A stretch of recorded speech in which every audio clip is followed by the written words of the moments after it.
Do I have to like mute myself, or I just have to like stay completely quiet? Okay. Okay. Yep. You go ahead, Gina. Bro, did I just mute myself while explaining whether you should mute yours? Yeah. You are listening to the Student Report Podcast, Episode 5. Naedyn Fanuga, Head Ambassador of the British Columbia International School of Bangkok, Mangrove Teens team. Hello, everyone, and welcome to the Student Report Podcast. This is Season 2.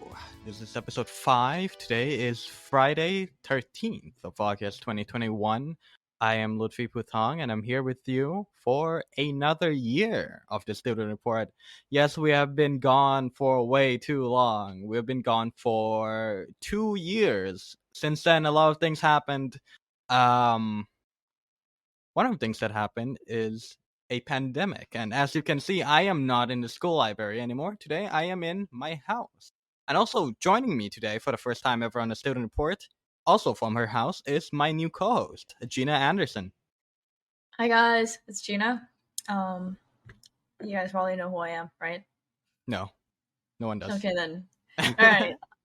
I'll introduce myself. So my name is Gina Andersen. I am 16 years old and I'm currently in grade 11, right? IBDP 1. Is that right? Yes. Yeah. I'm also like the vice captain for the student council in Pan Asia. So Yep. yeah. You guys might have heard my name from somewhere before. Yep. Today we have a really interesting guest. For the first time ever, we have a guest from outside of Pan Asia. That will be interesting, but she will come on in the second half of this episode.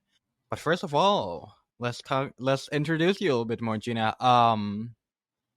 Is that what you want? You want me to talk about your time as president, vice president? Yeah, I mean, sure, I guess.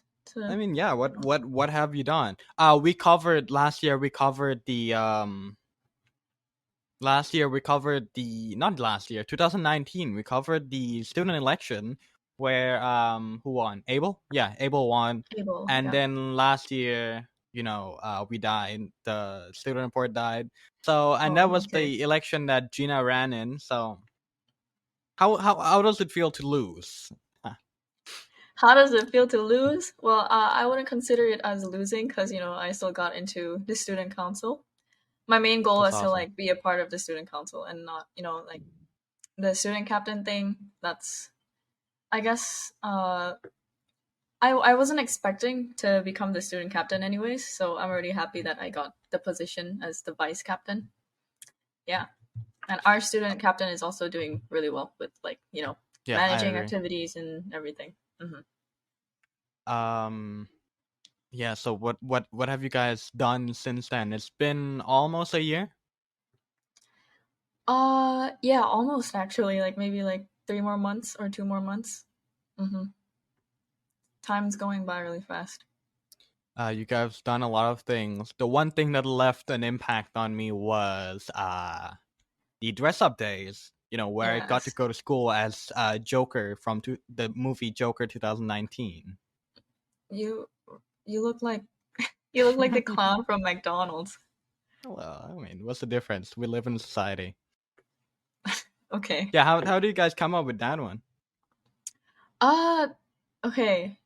To be frank, we did a lot of research on Google, like what activities we could like do as the student council, and we saw one that said dress up day, and we thought, oh wow, this is like a great idea because like what if everyone came to school dressed up as like Shrek or something? That would be awesome. Or the Joker. Yes, or the Joker, of course. And yeah, so we just had like dress up day for every month consecutively, and it's been pretty successful, let's say. Right.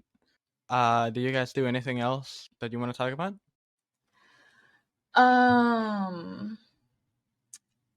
We did the Secret Buddy. Were you part of it? I think so. Was that Christmas? We aren't supposed to say Christmas. Winter holidays. Yes, winter holidays. Yeah, so the secret buddy is basically where people exchange gifts. It's all randomized, so like you don't know who you're going to get. So it's either you're gonna get someone from grade 6, 7, or up until like grade 12. And we initially started this activity because we wanted like um, the juniors and the seniors to have like some sort of like bond, because we don't Right. really like interact with each other at school. We're pretty conservative, I'd say. Some people, and like some other people are more interactive. But yeah, it worked, and I got a really cool sweater. I still remember what I got, so thank you if you're watching this. I think it Hello, was grade 6, 7. I think I Don't was add too that in the broke to fee. join. That's why I didn't join. Okay. um yeah, that's awesome. That's Gina, everyone. So Hmm. we do have in this segment there are things that we would like to talk about. And of course, this being the student report podcast, I feel like it would be appropriate for the first thing we talk about to be things about student and learning and education and all that fun stuff. No, it's not that fun. um yeah, so I think today we'll be talking about this set of research paper from the British government. I think it's from the office of something. The name's really long. um yeah, but their short name is Ofqual, Office of Qualifications, Examinations, that kind of thing. So this is a paper in a set called Learning During the Pandemic. This is a review of international research. So basically, what they did in this paper is, this was published in July, I think July 12th. Yeah. So basically, what they did, they would just went around and look at the research literature, just looking at other people's research and see what generally people in the academic field are saying about the effects of the pandemic of COVID on learning. And it's split into three parts. One part is about the effect of learning losses, the effect of not being in school, and how that affects education. The second part is about the efficacy of online learning, and the last part is how those differences are felt for different types of people, different types of students. Um, after COVID, they said that they did anticipate learning loss. And interestingly, with what they did is checking test results between math. No, sorry, checking test results from the year before COVID and the year with COVID, and definitely they did see a change, a decrease in test scores. Globally, it seems with that has some kind of school closure. This one is very interesting that I've never thought about before. That scores went down generally, even outside of COVID, even in things like the school closing for summer. That people lose knowledge on math, modern reading. If you do if you do a test before the school semester ends, and then a test after school opens again, you can definitely see that your math skills will have gone down more than your reading skills. I think that's very interesting thing to note, because you use your reading skills everywhere, but you might not use your math skills as much. So feel free to chime in at any time, so it doesn't feel like I'm just ranting. Yeah. So yeah, another interesting thing is that it seems like there is a divide in socioeconomic status in divides, where how well you did during the summer, not yeah, how well you did during the summer, how well you did during school closure during COVID, mostly depends on your parents. Where especially during COVID, where some parents may not be able to work from home. Some parents might be struggling to find a job, and that kind of thing affects the home environment, and that's something we're going to see a lot more in this report, where the home environment affects a lot of kids, and that going to school is what school is. Okay, there's a part in the conclusion of this paper that talks about this. It says,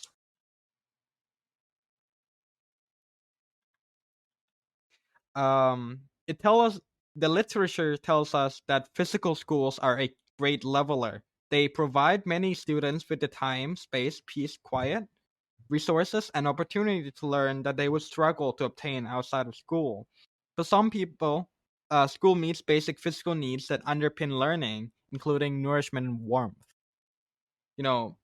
Some people might not have such a great place to study at home. Some people, one big thing is people with siblings. There's some households may not have enough. In the case of online learning, at least, some people might not have enough uh devices to connect to the internet, so they have to share it with their siblings. And that's not and that definitely leads to less efficiency in learning. Yeah, there are many downsides in online learning. All we can hope is for the pandemic to get better very soon, especially here in Thailand, so we can get back Yeah. into school. Another thing it says is that online learning might not be bad by itself. It just seems that it was very unplanned, especially in like March and April of 2020.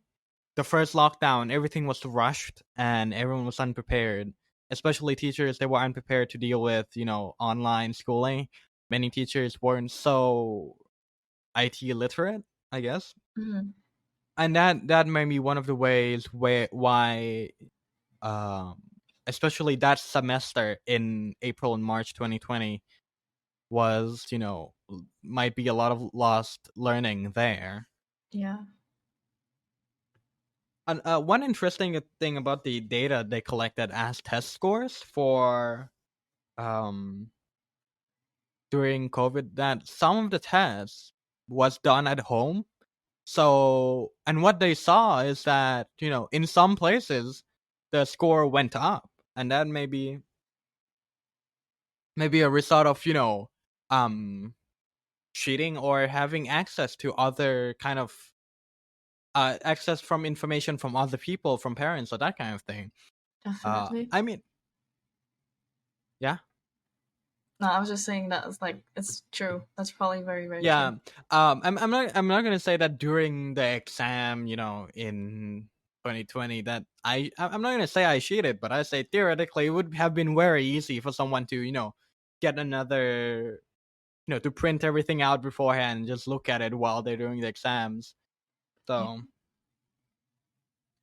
So um another thing that they kind of talk about here is that they also looked at evidence from other places where school closure happens and learning was disrupted. One of the things they looked at was that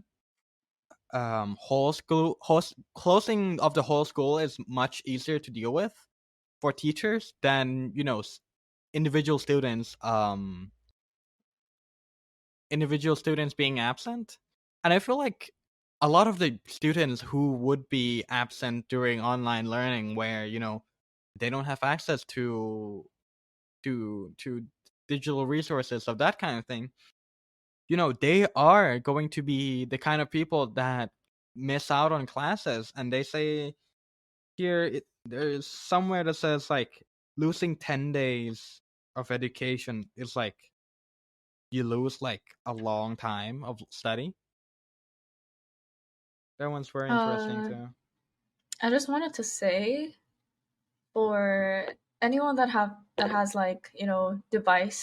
devices at home where they can get access to like class and stuff. I just think that people shouldn't really be taking uh you know COVID for granted. What I'm Right. saying here is like how some people, they just like go absent for like a week, they don't go to class, but they have like devices, and some people, they don't Right. have devices. So the privileged ones, make sure you go to class, because there are some people out there who really wants to learn, but they don't get to learn because they don't have like the requirements for online learning. Yeah. For people, more privileged people with more educated parents, learning from home is actually better for them, as they have their home condition is very nice for learning. Sometimes it's more than better than at school, but at the same Mhm. time, there are a lot of underprivileged people who does not Yeah. have such good school home environments, and that school is a better place for them to learn. So that as well affects the test. That make the test scores during, after COVID,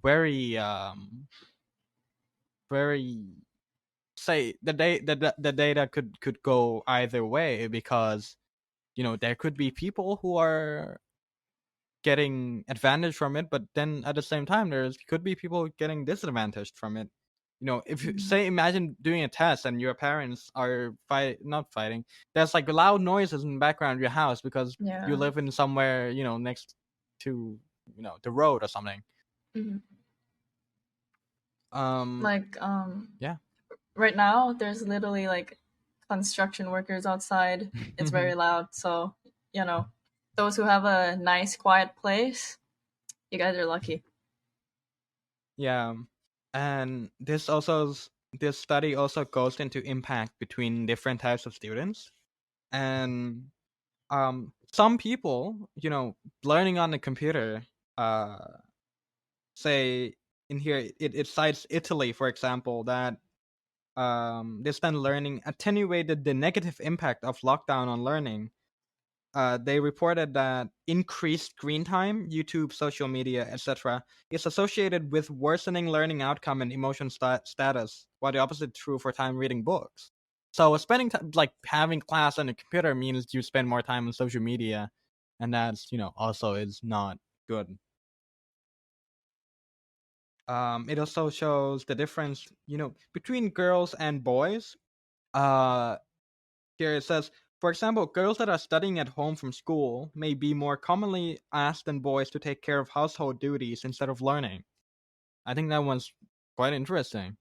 Mm. Um, Parents reportedly felt much more capable of supporting their daughters than their sons during school closure. And on average, boys read for pleasure less than girls and score lower in reading. And there's concern that, school closure, where boys aren't, or like people who don't read in general aren't pushed to read more, that the gap would widen as well. um Here, this is something very interesting that I've never heard of before. um the OECD highlights the concern that gender differences in mathematic attitudes and achievements might be worsened during homeschooling, when many children are supported in their schoolwork mainly by their mothers. Many women have high levels of mathematic anxiety, and research suggests that girls may be particularly sensitive to internalizing mathematic anxiety when exposed from it from women. I've never heard of that, Gina, and we talked about a little bit this before. Even you Hmm. don't understand what that really means. No, I don't at all. Never heard of it. Yeah. Also talking about gender, women worldwide have lower rates of access to the internet. So, Yeah. I think that it might also have to talks. Yeah. do. Sorry.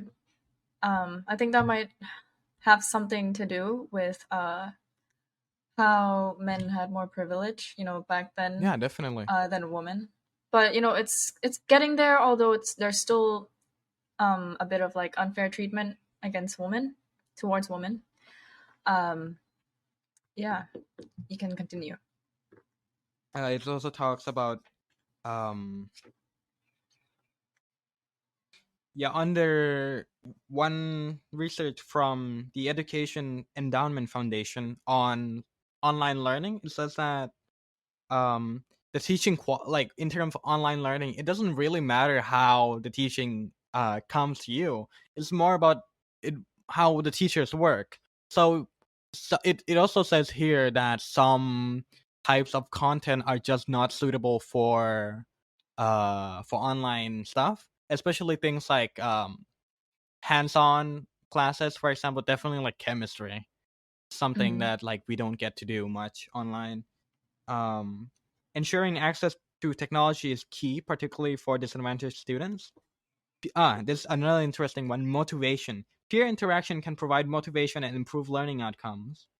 That is like, very important, because like in COVID, like one of the reasons that makes you want to go to school is seeing friends. But yeah, Yeah. And having to isolate ourselves at home for yeah, many months. Of course we're gonna start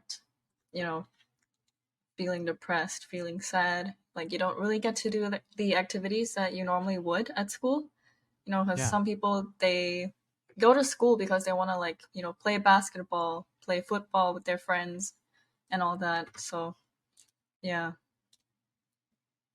This paper also have a little bit about quote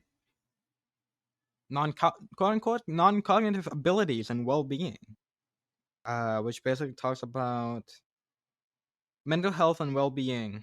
Um, Recent research from McKinsey Center and elsewhere point a decline in students' mental health and physical fitness.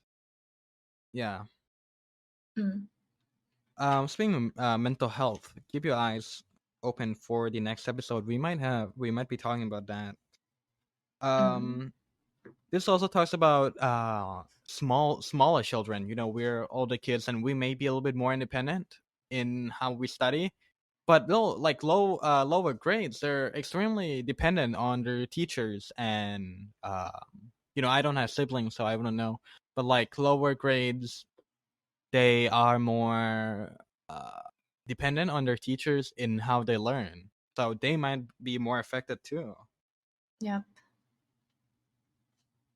Well, it seems like a lot of it lies in the conclusion. A lot of it seems like it says um a lot of the quality of school, like we things that we kind of already know, that but it should be emphasized that learning by disadvantaged people, they no matter the situation, the disadvantaged people, people with disadvantaged socioeconomic statuses, poor people and that kind of thing. And for places like, say, America, that would definitely run along race lines, um that kind of thing.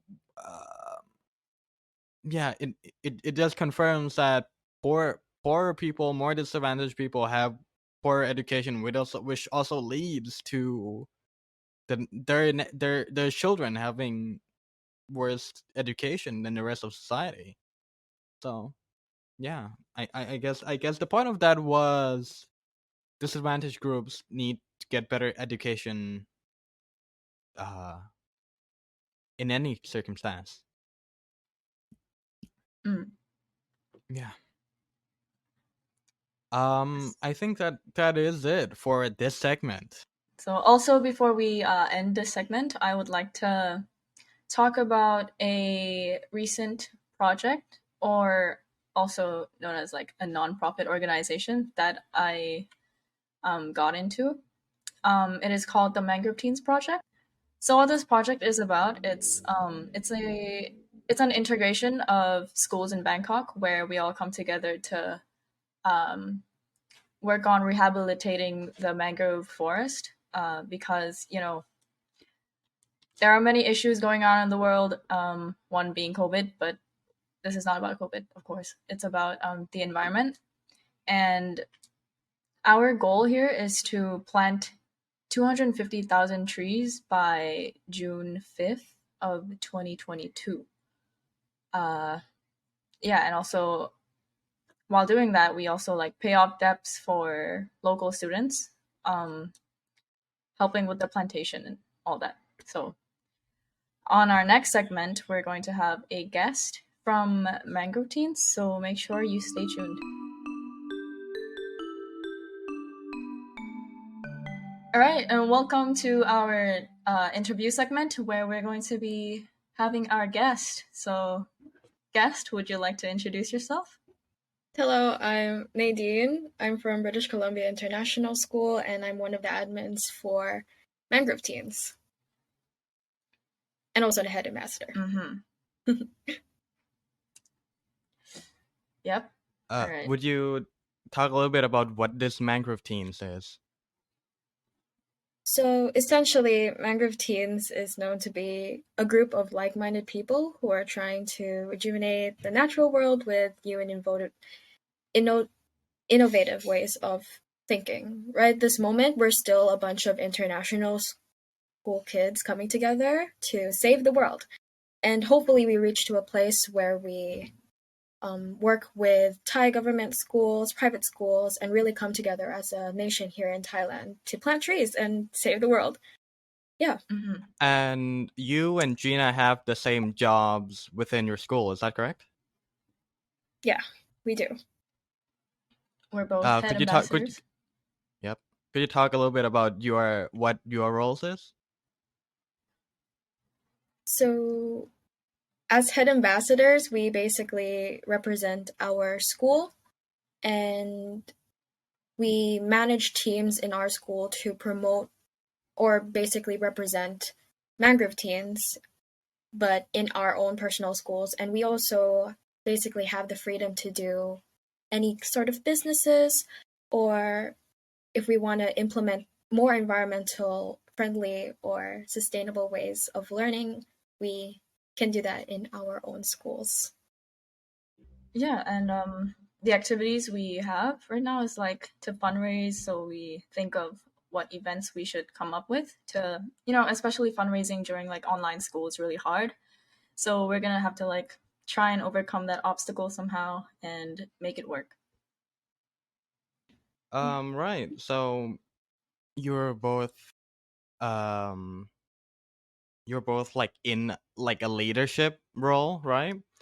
Have you ever had any other experiences before that were like this? Gina, of course, you were our school vice president, but how about you, Nay?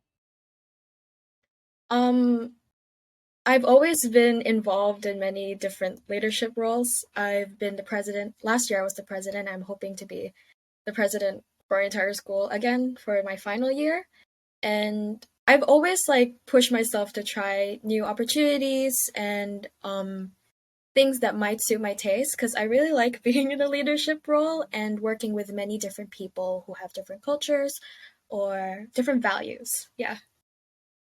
And yeah, talking about other people with other values, you're talking about you want to work with Thai schools, and you guys are already working with different schools, right?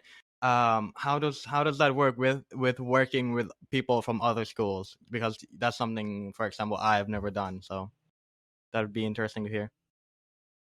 I think initially when I first started working with different schools, it kind of stunned me how different cultures every school has and how they have to adapt to working with other people, especially since we are in a pandemic and we haven't been socializing much. And I could say that I'm a pretty extroverted person, but it's still pretty hard for me to actually like, oh, they're completely like, they have a different environment from me.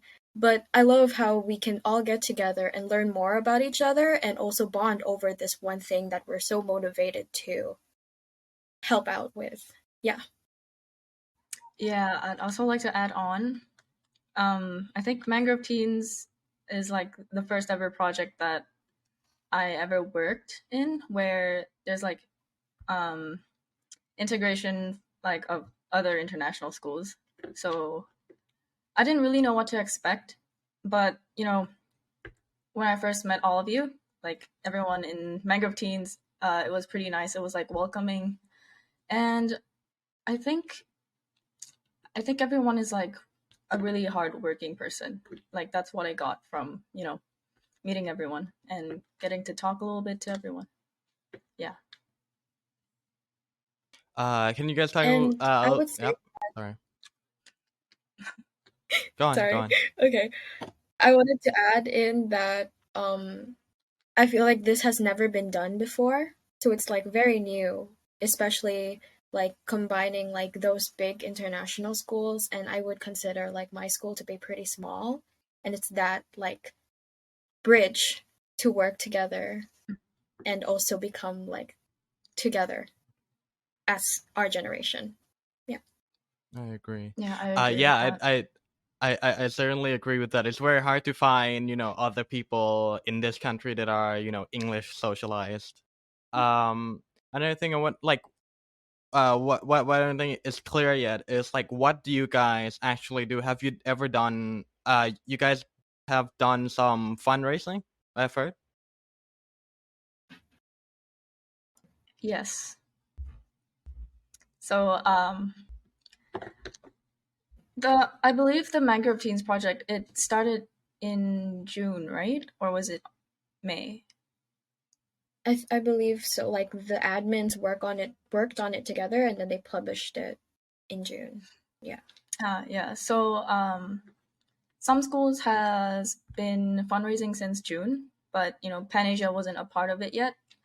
But the fundraising stuff, it's basically like different activities. Someone can be like fundraising through like bake sales or like BCISB. I believe you guys had what was it, like songwriting? Yeah. Songwriting. Yes, and Pan Asia we had like candles. We sold soy wax candles. I'm sorry, soy wax candles. That's pretty awesome. And Yeah. yeah, so our first ever plantation was in June, and that was the first time we ever actually got together to plant trees, and that was the main focus of what we want to do. But obviously, since Is we at are in the Bangkok Recreation Center, is that correct? yes, in Samut Prakan.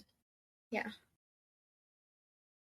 Yeah. And with fundraisers, basically what Amy, like our founder, her name is Amy, and she's a pretty ambitious person, and she basically influences us as a head ambassador to really be more ambitious and be more creative and try to input different kinds of fundraisers that we can do and think out of the box and try to gain money so that we can provide this service for people and make them feel like they are part of the process. Yeah. Speaking about your team, you do have the founder, right? So how were you, say, I don't know if that's the right word, recruited into, doing this as head ambassador? So, I was recruited because I'm actually friends with the founder. So I was initially part of a different environmental group. I'm still part of it, but that was the first time I ever went to a mangrove trip, and I met the founder there, Amy, and she was very interested in mangrove trees and how like special it felt in that specific center. And I believe she just found something in me. And so how's that story for other schools, for example, yourself? So I got recruited into Mangrove Teens because I was just like scrolling through Instagram, and I was like looking through Instagram stories, and I saw one of the admins. She posted a story saying whether anyone would be interested to join a mangrove plantation. And I thought I wanted to try something new, especially when it was summer break, right?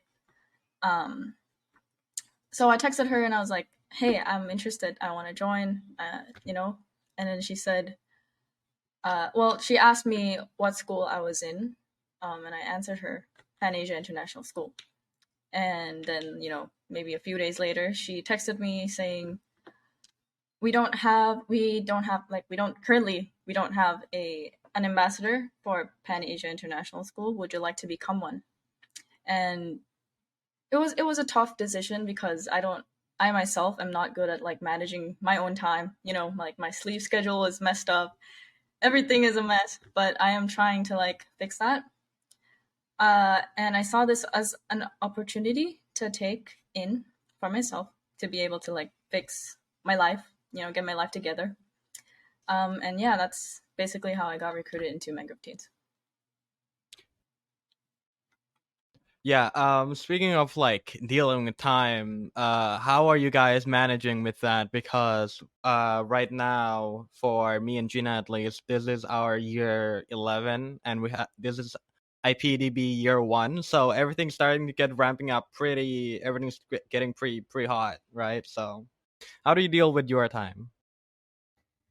If people know, like, really get to know me, I'm the biggest procrastinator. Honestly, sometimes I don't even know how I manage all of my time to all of the projects I put myself into. But I guess what motivates me is that I get to experience new things while also inspiring people to try out new things and also be more creative and to make changes in their lives. And I think most like people might think it's a bad trait, but I tend to like say yes to everything and jump into projects. But I feel like that's how I am as a person, and it's built me to become like strong and also like involved in many things. Yeah. But with managing time, that's something I still struggle with, and most of the time I still just write down what I need to do and focus on that and take it step by step. And that's the biggest like kind of lesson I've learned. Just take things step by step and you'll eventually get to the place where you want to be. Yeah. Yeah, yeah. Just like I'm sorry. Go ahead. Would you go on? Okay. Just like what Nay said, you know, I am also a procrastinator. I always leave my work like at the last moment. I don't know why, but you know, I'm trying to fix that, as I've said before. But um I since I got into Mangrove Teens, I feel like it's a very important thing.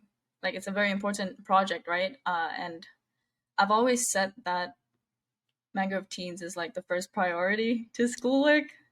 You know, like I put it ahead schoolwork, and so that's how I Right. manage, you know, getting my work for Mangrove Teens done.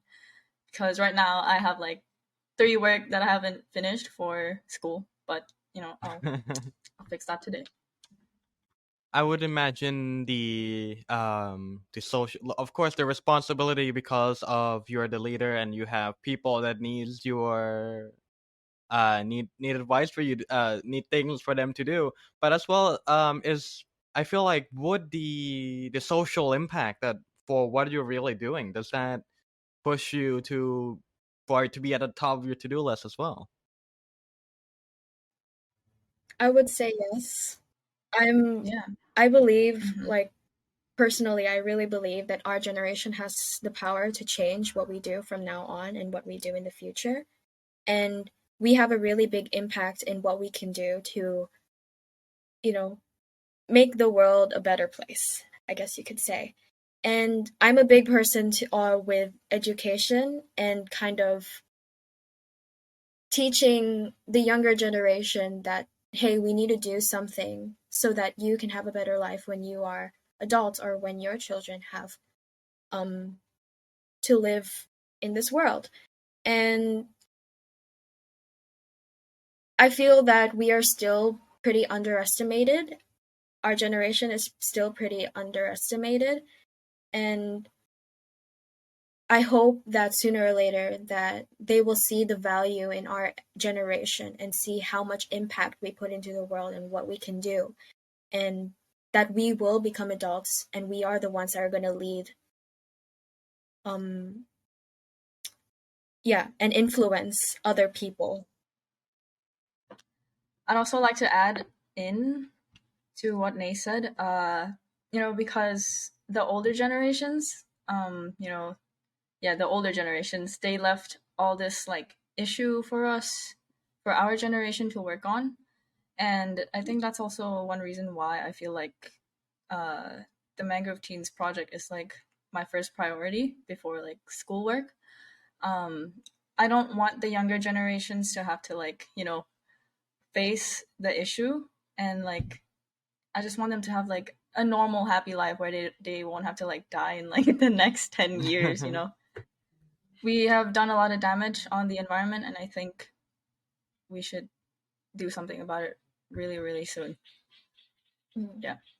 I think another thing that I kind of want to add onto is that I feel like our generation, we have this sense of maybe feeling like we might fail.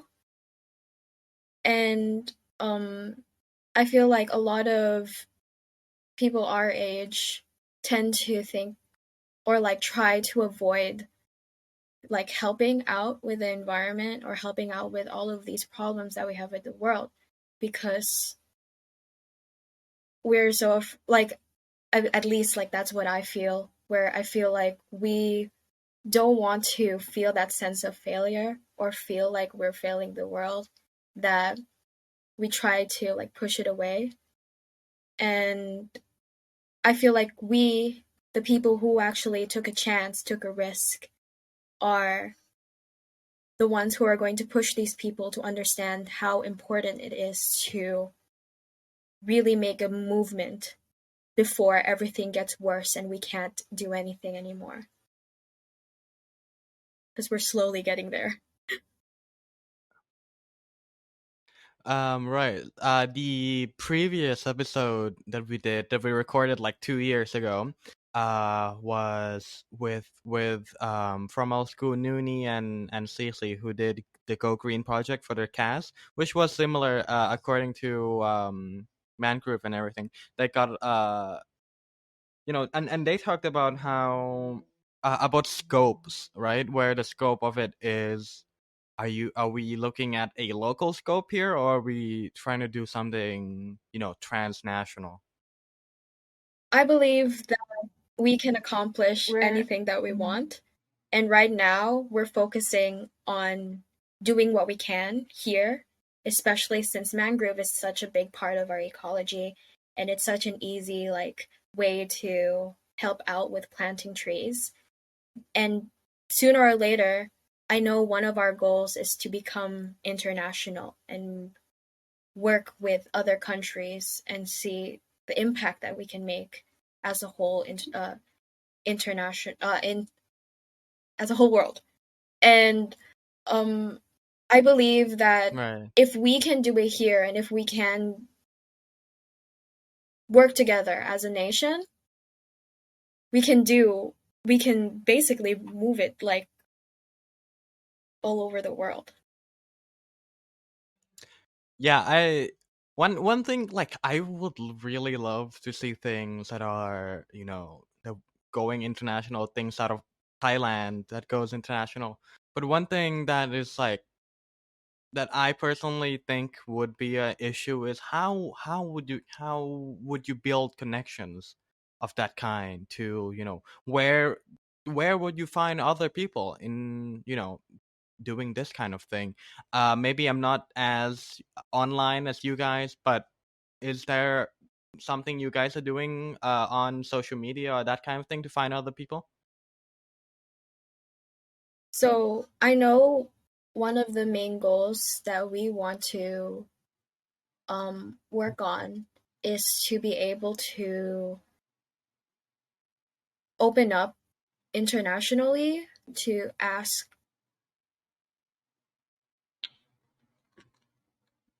Whoa, my brain. Okay. You know how like Amy, she said that like one of our main goals is to actually open up and ask people to give money or like donate for trees internationally.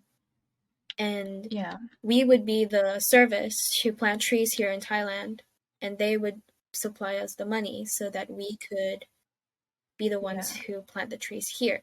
And that's how we are going to work internationally. And sooner or later, some of us might be going abroad, and we can bring Mangrove Teens to where we want to, spread it.